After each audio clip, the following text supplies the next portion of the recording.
Mayong adlaw mga binati ug minahal kong matalumnon. Mao na nig atong pastry dire sa atong pantalan.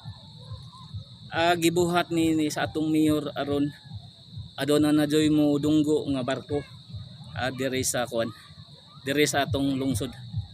Ananing kamot ang administrasyon kanunay aron magmulambuon gyud ang atong lungsod.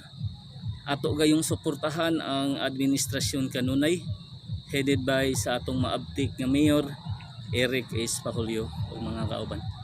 Ato dyan lang tabangan guys para magpadayon ang kalambuan sa atong lungsod. Okay guys, maunig pastry unya pastry pa ni kay sa LGU pa ni guys.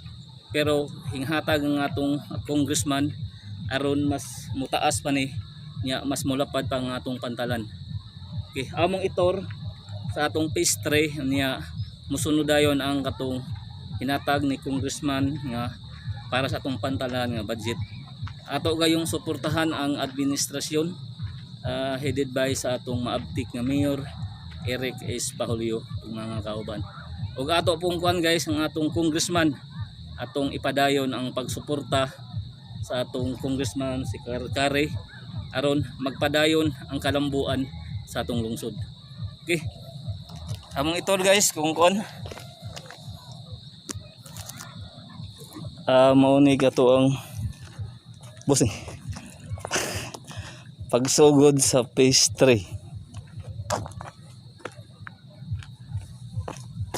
Pastry ni budget pa ni sa kuan guys sa LGU. Umong itor maunig